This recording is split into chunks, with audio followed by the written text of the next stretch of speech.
வணக்கம்மா.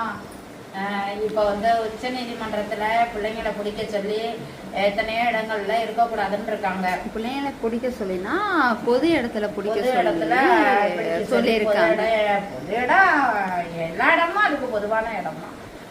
அதை பிடிக்க சொல்லியிருக்காங்க. நாங்களும் 150 பிள்ளைங்களோட 3 லேடிஸு 150 பிள்ளைங்களோட 24 மணி நேரமும் 24 ஹவர்ஸ் அந்த பிள்ளைங்களோடய தான் நாங்கள் இருக்கோம்.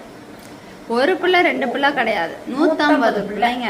நாங்களாம் நான் எங்க வயசுக்கு நாங்க இருக்கிறோம். நான் ஸ்கூல் படிக்கிறதுல இருந்து உங்க கூட நான் இருக்கிறேன்.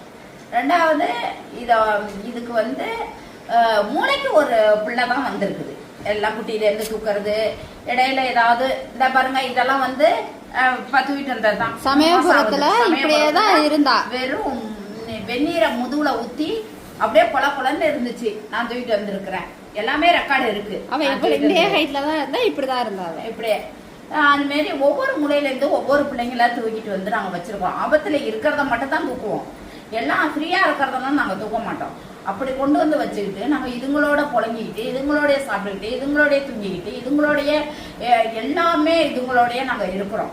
அது ஏன்னா கரெக்டான தடுப்பூசி, கரெக்டான ரேபிஸ், கருத்தடை, உணவு, மெயினா சாப்பாடு, இதெல்லாம் இவங்களுக்கு இதெல்லாம் கரெக்டா கிடைக்கிறதுனால இவங்களுக்கு அதான் தேவை. அது மட்டும் இருந்தா இவங்க நல்லா இருக்காங்க. முக்கியமானது உணவு, தண்ணி, தூக்கம், ஒரு அன்பு, இது மட்டும் இருந்தாலே போதும்.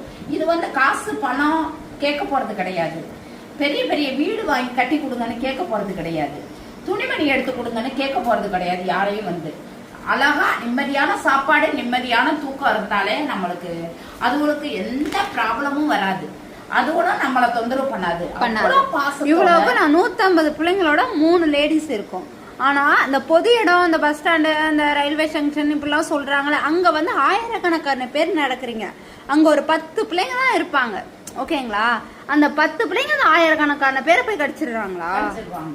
சரி, அந்த 10 பேரை கண்ட்ரோல் பண்ணுனா ஊசி போடு, ரேபிஸ் போடுங்க, சாப்பாடு போடுங்க, முடிஞ்சிருச்சு. அவ்வளவுதான். அவங்க ஒரு 3 பேசாம படுத்துருவாங்க. செய்யணுங்கிற கட்டாயமா எல்லாரும் பொதுமக்கள் சேர்ந்து எல்லாருமே அந்தந்த பிள்ளைகளுக்கு இந்தாங்க இதை செய்யுங்க, இதை செய்யுங்க அப்படின்னு உதவி செய்யலாம்ல. ஏதோ ஒரு வகையில உதவி செஞ்சீங்கன்னா நாங்க எல்லாத்தையும் பார்ப்போம்ல. அதுவும் செய்யறது கிடையாது. கவர்மெண்ட்டும் செய்யறது இல்லை செய்யறவங்கள.